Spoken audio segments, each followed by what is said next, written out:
सुरू झाल्या. काय हो, बायको जर कधी म्हटली असेल इथून साताऱ्याला घेऊन चला, गाडी नव्हती स्वतःची, मित्राची गाडी घेऊन तिसऱ्याकडनं पेट्रोलला पैसे घेऊन गाडीवर बायकोला बसून साताराला निघायचं. निम्म्या रस्त्यात गेल्यावर गाडीतलं पेट्रोल संपत होतं. गाडी वाकडी करायची, टाकीत फुकायचं, किका मारून मारून घामाघूम.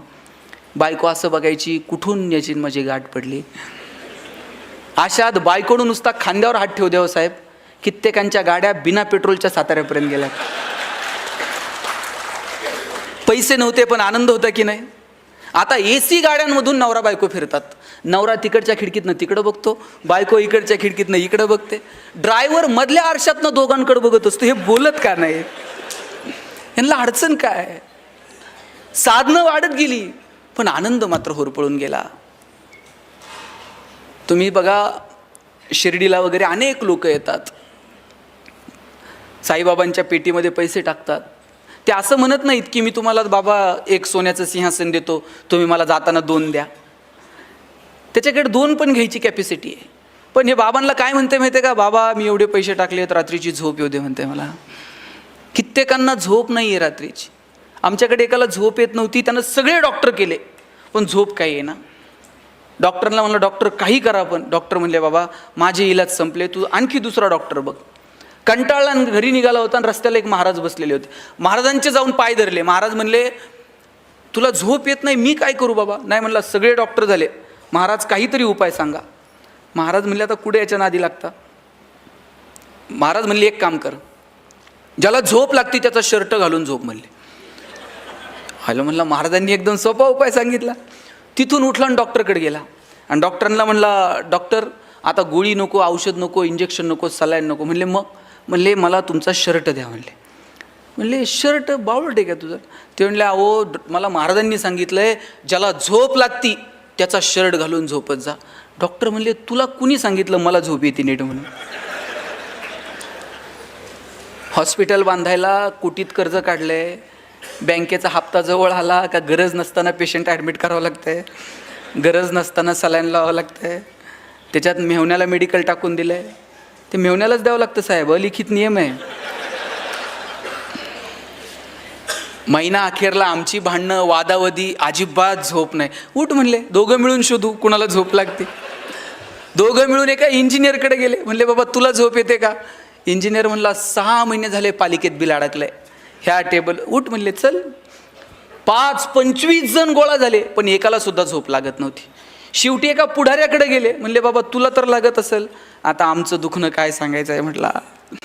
म्हटला कधी कोण मुख्यमंत्री बदलल आणि कधी कोण सत्तेवर येईल आणि कधी कोण गुवाहाटीला जाईल आणि कधी कोणाला तिकीट मिळेल, काही सांगू शकत नाही. म्हटला सगळं काहीच शाश्वत नाही, आमच्या इतकं तर दुःखी आणि संकटात कोण नाही म्हटले. त्यांनी मग साहेब एक करा, तुम्ही आमच्यासोबत चला, आपण शोधू कुणाला झोप लागते. 25 जण गोळा झाले पण एकाला सुद्धा झोप लागत नव्हती. शेवटी सगळेजण दमले आणि एका शेताच्या बांधावर जाऊन बसले. म्हणले जरा दम खाऊ आणि संध्याकाळी परत शोधाशोध सुरू करू. एक शेतकरी नांगरत होता, धोतर गुंडाळलेलं, अंगात शर्ट नाही, घामाघूम झालेला. नांगरून झालं, बैला आंब्याला नेऊन बांधली, पळत पळत गेला, विहिरीत उडी मारली, बाहेर आला, अंग पुसलं, बायकोनं दिलेलं गाठोडं सोडलं, 2 भाकरी दुधात चुरून खाल्ल्या, पायातली चप्पल उशाला घेतली आणि 1 मिनिटात घोरायला लागला. हे 25 जण म्हणले सापडला की ज्याला झोप लागते म्हणून. यांनी असा गदा हलून उठवला. म्हणले अशीच झोप लागती. शेतकरी म्हणला आजच शेड्यूल आहे म्हणला आपला. संध्याकाळी म्हणला सूर्य उतरायला खाली उशीर, वजभर गवत कापलं, घेऊन गेले, जनावराला खाऊ घातलं, सगळं म्हणला एकदम ओके. तुम्ही ते ओके तिकडं नेऊ नका. हे 25 जण म्हणले आमच्यावर एक उपकार करशील. म्हणले काय. म्हणले आम्हाला 25 जणांना तुझा एक शर्ट देशील का. हे हसायला लागलं. म्हणला 25 जणांना एक आणि माझ्याकडे नुसता एक असता असा उघडा नांगरीत बसलो असतो काय. म्हणला काल शर्ट म्हणला अवताला गुतला, अजून शिवला नाही, एक शर्ट नाही तुम्हाला 25. किती कौतुक आहे हो. देवानं काय वागावं आपल्यासोबत. ज्याच्याकडे ढिगानं शर्ट आहे त्याला रात्रीची झोप नाही आणि ज्याच्याकडे एक शर्ट नाही ते दगड उशाला घेतलं तरी झोपताय. सुख आनंद या संकल्पना निवळ पैशांशी संबंधित नाहीत. पैसे कमवा पण त्याचा आनंद घ्या, त्याचा उपभोग घ्या. आपल्या हातामध्ये देण्याची दानत असायला हवी. विंदा करंदीकरांची खूप सुंदर कविता आहे. देणाऱ्यानं देत जावं, घेणाऱ्यानं घेत जावं, आणि घेता घेता एक दिवस देणाऱ्याचे हात घ्यावेत म्हणजे असे कोपरापासून तोडून नाही घ्यायचे, तर त्याच्यामध्ये जी देण्याची दानत आहे ती थोडी तरी आमच्यामध्ये यावी. हिरव्या पिवळ्या डोंगरांकडून हिरवी पिवळी शाल घ्यावी, सह्याद्रीच्या कड्याकडून छातीसाठी ढाल घ्यावी, वेड्यापिशा ढगांकडून वेडेपिसे आकार घ्यावेत, मातीमधल्या प्रश्नासाठी पृथ्वीकडून हुंकार घ्यावेत, उसळलेल्या दर्याकडून पिसळलेली आयाळ घ्यावी, आणि शांत वाहणाऱ्या भीमेकडून तुकोबाची माळ घ्यावी. देणाऱ्यानं देत जावं, घेणाऱ्यानं घेत जावं, आणि घेता घेता एक दिवस देणाऱ्याचे हात घ्यावेत. माझा दावा आहे, तुम्ही जेवढं समाजाला द्याल त्याच्या हजारो लाखो पटीनं हा निसर्ग तुम्हाला परत करत असतो. पण ती देण्याची दानत तुमच्यामध्ये असली पाहिजे. निसर्ग इतका समृद्ध, एक दाना पेरला तर त्याचे 1000 दाणे उगवतात. हो, तुमचं उसनं ठेवायला निसर्ग इतका वेडा नाही आहे. तुम्ही जेवढं द्याल समाजाला त्याच्या हजारो लाखो पटीनं हा निसर्ग तुम्हाला परत करतो. मी म्हणत नाही तुमच्याकडे आहे ते सगळं समाजाला वाटून टाका, पण ज्यांची बाग फुलून आली त्यांनी 2 फुलं द्यावीत, ज्यांचे सूर जुळून आले त्यांनी 2 गाणी गावीत, ज्यांच्या दारात आभाळ भरून आलं त्यांनी ओंजळभर पाणी द्यावं, आणि ज्यांची उंची आभाळाला टेकली त्यांनी अशाच मानावर करून बघू नये, थोडंसं खाली झुकावं. आणि जी माणसं मातीत मिसळतात त्या मातीत मिसळणाऱ्या माणसांना थोडंसं वरती उचलून घेता येईल का? मला वाटतं याच्यासाठी काम करावं. बाबा आमटे नगरपालिकेतनं असे बाहेर पडले. एक कुष्ठरोगी पावसात भिजत होता. त्या पावसात भिजणाऱ्या कुष्ठरोग्याला उचलायला गेले, आणि उचलता उचलता त्या कुष्ठरोग्याची बोटं तुटून आली बाबांच्या हातात. घरी गेले, बायकोनं जेवायला वाढलं, एक घास सुद्धा बाबांनी गिळला नाही. लहान मुलासारखं बाबा रडायला लागले, आणि बायकोनं विचारलं, रडता का? एक कुष्ठरोगी बघितला, त्याचं दुःख बघून डोळ्यात पाणी आलं. माई म्हटल्या, मग तुम्ही रडून त्याचं दुःख कमी होणार आहे का? चला दोघं जाऊ आणि त्याला घेऊन येऊ. दोघं नवरा बायको गेले, त्याला घेऊन आले, आणि पाहता पाहता काट्याच्या वनात सुद्धा सुंदर आनंदोन उभं राहिलं. पण समाजाकडे पाहण्याची जी दृष्टी आहे ना, ती दृष्टी आपल्याकडे अपेक्षित आहे. हो, ती दृष्टी कशातनं मिळते? कुठलाही महागडा गॉगल लावून ती दृष्टी नाही मिळत, ती अंतर्मनातून प्रकट व्हावी लागते. ज्यावेळेस अर्जुनानं आग्रह केला कृष्णाला की विश्वरूप दाखव, त्यावेळेस कृष्ण तयार झाला हसत हसत की अर्जुना मी तुला विश्वरूप दाखवेल. अर्जुनालाही प्रश्न पडला की अरे राधा याच्या एवढी जवळची आहे, राधेला यानं विश्वरूप दाखवलं नाही. याच्या जवळच्या अनेक सवंगडी आहेत, अनेक गोपिका आहेत, त्यांना कृष्णानं विश्वरूप दाखवलं नाही. आणि मग विश्वरूप दाखवण्यासाठी अर्जुनाची निवड झाली. याच्यापेक्षा आणखी काय असावं? अर्जुन खुश झाला. ज्ञानोबांनी ज्ञानेश्वरीमध्ये इतकं सुंदर वर्णन केलं आहे, वासराला जर पाना द्यायला गाय लागली तर मध्ये तिला थांबवता येत नाही तिचा पाना. अगदी तशीच परिस्थिती कृष्णाची आणि अर्जुनाची झालेली असावी. कृष्ण अर्जुनाला इतकं भरभरून ज्ञान देत होता, आणि त्यात अर्जुनानं विचारलं आता विश्वरूप दाखव. कृष्णाला थांबता आलं नाही, आणि कृष्ण म्हटला अर्जुना बघ हे विश्वरूप, आणि विश्वरूप तुला दिसतंय का? असं ज्या वेळेस कृष्णानं अर्जुनाला विचारलं त्यावेळेस कृष्ण म्हटला देवा तू विश्वरूप दाखवायचा प्रयत्न केला, पण ते पाहावं ती दृष्टी मला दिलेली नाही. कृष्ण म्हटला अरे तुला सांगण्याच्या ओघात मी इतका भारावून गेलो की तुला ती दृष्टीच द्यायची विसरलो. कृष्णानं अर्जुनाला ती दृष्टी देऊ केली, आणि मग त्याला विश्वरूप पाहायला मिळालं. भगवंतानं माणूस म्हणून जन्माला घातलं, देण्यासाठी 2 हात दिले, पण त्याच्यासाठी लागणारी दृष्टी ही आपल्याला कमवावी लागेल. ती अंतर्मनातून, ती संस्कारातून येणाऱ्या पिढीला द्यावी लागेल. ती देण्याची जबाबदारी आईबाप म्हणून, ती देण्याची जबाबदारी समाजातला एक घटक म्हणून आपल्याला स्वीकारावी लागेल. अहो आपली जुनी पिढी अशी होती, ती सांगायची 1 तीळ 7 जणांनी खाल्ला.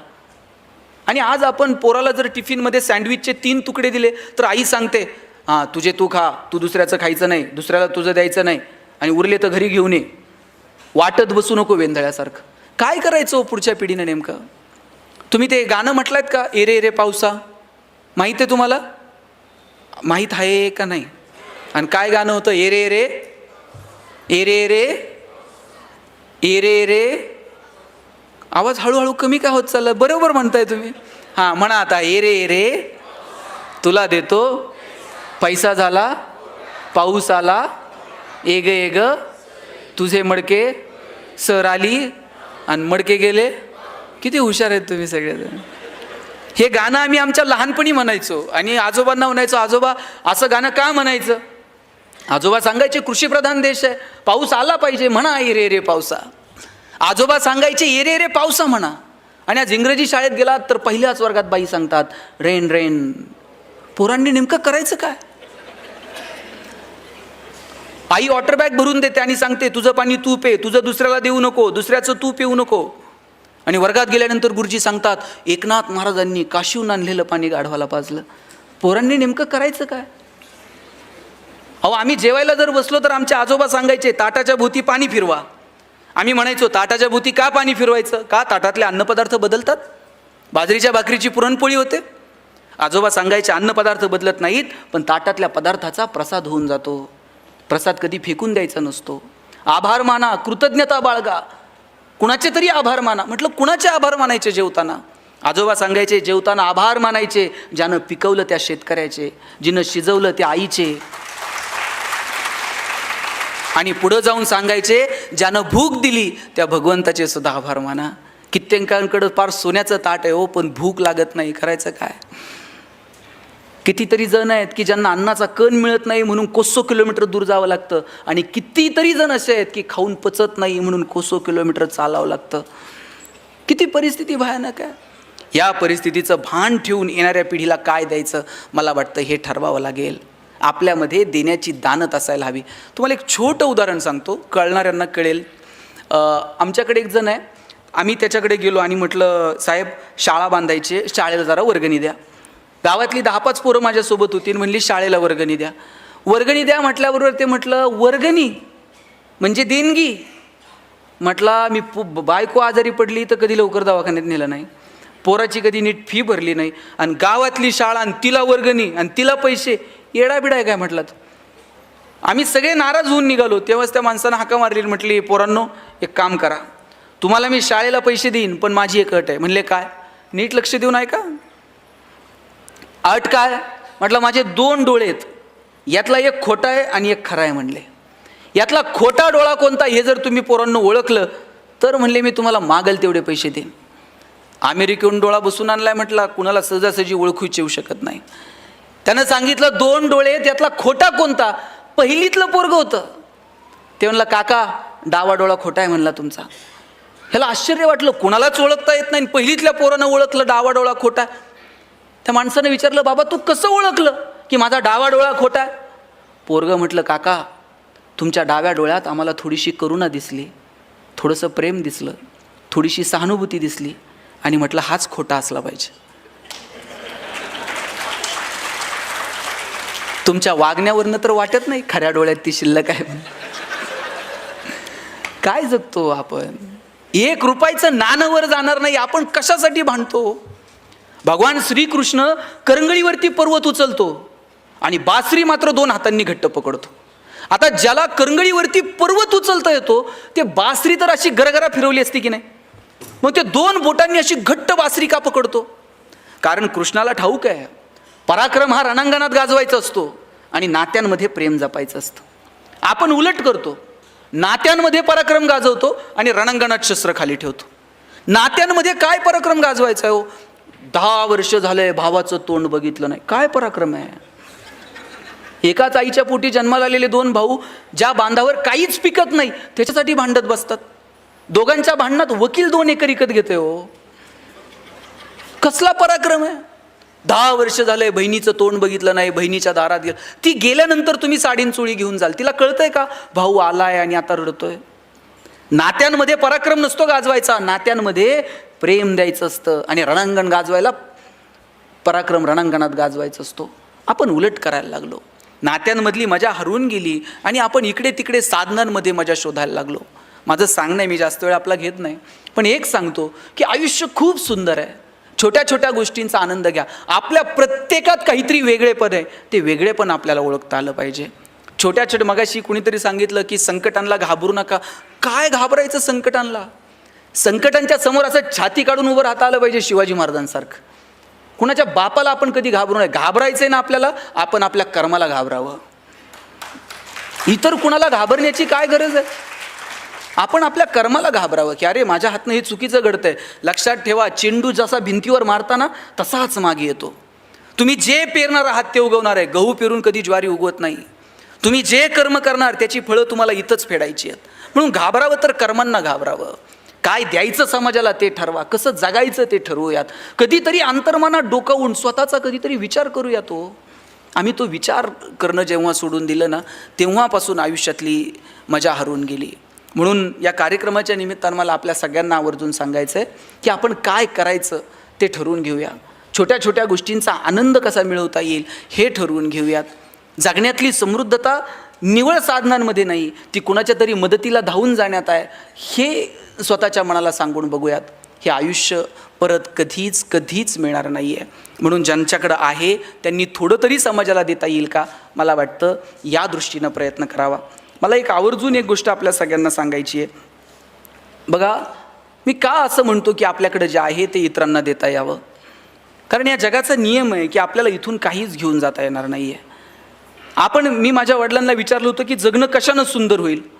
वडील म्हटले होते, तू यादी कर की आत्तापर्यंत तुला किती लोकांनी मदत केली. मी ती यादी करायला घेतली. मला गावात ह्या माणसानं मदत केली, शाळेत ह्या माणसानं मदत केली, कॉलेजमध्ये ह्या माणसानं मदत केली. मी 100-150 लोकांची यादी केली की या 150 लोकांनी मला माझ्या आयुष्यात आजपर्यंत मदत केली. वडील म्हटले, वा, तुला आठवत आहेत ती माणसं की ज्यांनी तुला मदत केली. आता दुसरी यादी कर, तू किती लोकांना मदत केली आयुष्यात. साहेब, मी ती यादी करायला घेतली, 5-6 लोकांपेक्षा जास्त नावं मी लिहू शकलो नाही. वडील म्हटले, ज्या दिवशी तुझी दुसरी यादी पहिल्या यादीपेक्षा मोठी होईल ना, त्या दिवशी जगणं सुंदर होऊन जाईल. आपण किती लोकांचं जगणं सुंदर करू शकलो, किती लोकांना ताकद देऊ शकलो. म्हणून संकटांच्या समोर गडबडीत व्हायचं नाही. जितक्या लोकांना मदत करता येईल तितक्या लोकांना मदत करावी. कुणी संकटात आहे, कुणी अडचणीत आहे, त्याला धावून जाता येईल का. आणि प्रत्येक वेळेस पैसेच लागतात मदतीला असं नाही आहे. कधीतरी एखादं चांगलं काम करतोय ना, त्याच्या पाठीवर थाप मारा आणि त्याला सांगा, वा, छान काम करतोय, आम्ही आहोत तुझ्यासोबत. एवढं म्हटलात ना तरी त्या माणसाला 10 हत्तीचं बळ येतो काम करायला. म्हणून संकटांच्या समोर गडबडीत होऊ नका. शिवाजी महाराज मिर्झाराजेसोबत तह झाला, एक किल्ला मिर्झाराजेला द्यावा लागला. आणि नुसते किल्ले देऊन थांबले नाही, औरंगजेबाला भेटायला जावं लागलो. बरं, राजे एकटे गेले नाहीत, एवढ्याशा संभाजीराजाला सोबत घेऊन गेले. एखादा बाप म्हटला असता, मी संकटात चाललोय, लेकराला का नेऊ, पण घेऊन गेले संभाजीराजांना सोबत. मग मधला जो प्रवास आहे आग्र्यापर्यंतचा ताई, त्या प्रवासामध्ये शिवाजीराजांचं आणि संभाजीराजांचं काहीतरी बोलणं झालं असेल की नाही. काय बोलले असतील शिवाजीराजे संभाजीराजांना. स्विस बँकेत आपलं अकाउंट आहे, पासवर्ड सांगतो. काय बोलले काय असतील. शिवाजीराजांनी सांगितलं असेल, शंभूराजे, आतापर्यंत तुम्ही जिंकणं बघितलं, आतापर्यंत तुम्ही यश बघितलं, आयुष्यातला संघर्ष सुद्धा जवळून बघा, चला माझ्यासोबत. घेऊन गेले. तिथं गेल्यानंतर औरंगजेबाने एक हत्ती भेट म्हणून दिला संभाजीराजांना. आणि थोडीशी गंमत करावी म्हणून दिलेर खान म्हटला, शंभूराजे, आप इतने छोटे हो और हाथी इतना बड़ा है, इस हाथी को आप महाराष्ट्र में कैसे ले जाओगे. एवढासा संभाजी राजा दिलेर खानाच्या डोळ्यात डोळे घालून सांगतो, ये तो जानवर है, बैठ कर जाएंगे, नहीं आया तो खींच कर ले जाएंगे, लेकिन हमारे आबा साहब ने जो आपको किले दिए हैं वो तो अभी महाराष्ट्र में है, उन्हें आप आगरा कैसे ले आओगे. एवढासा संभाजी राजा पण माहीत होता, आत्ता हात दिलेत आणि मग घेऊ की परत एक एक, त्यात काय असते. दत्ताजी शिंदेच्या मानेवर तलवार ठेवली होती आणि विचारलं, क्यों पटेल और लढोगे. आणि त्याही अवस्थेत दत्ताजी शिंदे म्हटला, क्यों नाही, बचेंगे तो और भी लढेंगे. संकटाच्या समोर असं उभं राहायचं ना, संकटाला वाटलं पाहिजे कुठून याच्या नादाला लागलो. आणि प्रत्येक वेळेस संकटाशी 2 हात केलेत पाहिजे असं नाही. डोंगर पोखरत बसू नका हो, कधी कधी डोंगराला वळसा घालून निघून जा. प्रत्येक वेळेस संकटाच्या समोर भांडलंच पाहिजे असं नाही. कधीतरी दुर्लक्ष करा, कधीतरी मिश्किलपणे सामोरं जा. संकटाच्या समोर मिश्किलपणे सामोरं जाणं काय असतं ना, तुम्हाला एक गंमत सांगतो. तुम्हाला महमूद माहीत आहे का. महमूदचे पिक्चर बघितलेत. आम्ही एक महमूदचा पिक्चर पाहिलेला. त्या महमूदच्या छातीवर एका गुंडानं बंदूक ठेवली होती. आता याच्यापेक्षा मोठं संकट काय असू शकतं. थेट गुंडानं तुमच्या छातीवर बंदूक ठेवली. त्या महमूदच्या छातीवर बंदूक ठेवली आणि विचारलं, बोल तेरी आखरी ख्वाहिश क्या है. छातीवर बंदूक आहे आणि विचारलं, बोल तेरी आखरी ख्वाहिश क्या है. महमूद म्हटलं, आखरी ख्वाहिश तेरी बंदूक मुझे दे दे. म्हटलं, काय म्हणायचं याला. कधी कधी संकटाच्या समोर असं मिश्किलपणे सामोरं जाता आलं पाहिजे हो. म्हणून संकटांच्या समोर गडबडीत होऊ नका. छोटी संकटं आहेत, वेळ निघून जाते. मगाशी मॅडमही बोलताना म्हटल्या संकटं कायम नाही आहेत, ती वेळ जाणार आहे, ती टळून जाणार आहे, पण तिच्यासमोर सामर्थ्यपणे उभं राहण्याची ताकद आपल्यामध्ये असली पाहिजे. ती ताकद येणाऱ्या पिढीमध्ये निर्माण करा. त्या पिढीला वेळ द्या. सगळ्यात महत्त्वाचं म्हणजे येणाऱ्या पिढीला भरभरून वेळ द्या. मला अमिताभ बच्चनचा हेवा वाटतो. त्याची कंपनी कर्जाच्या ह्याच्यात पूर्ण बुडून गेली होती हो. एखादा म्हटला असता की मी इतकं सुंदर करिअर केलं, एवढा छान, आणि परत मी शून्यातनं स्वतःला उभं करायचं, गर्भगळीत झाला असता एखादा माणूस. पण हा तोच अमिताभ आहे ज्या अमिताभला आकाशवाणीमध्ये तुझा आवाज चांगला नाही म्हणून नोकरी नाकारली होती. हिरोईन त्याच्यासोबत काम करायला तयार नव्हत्या, म्हणायच्या तू खूप लंबू आहे, तुझ्यासमोर आम्ही बारीक दिसू, तुझ्यासोबत आम्ही काम करायला तयार नाही होत. त्या अमिताभनं स्वतःची बॉलिवूडमध्ये अशी काही उंची सेट केली, आता त्याला बॉलिवूडचा शहनशाह म्हणतात. कोरोनाच्या काळात कुणाचा आवाज ऐकायला येत नव्हता, पण फोन लावला का अमिताभचा आवाज ऐकायला यायचा. याच्यापेक्षा काय करिअर असते. आत्ताही तुम्ही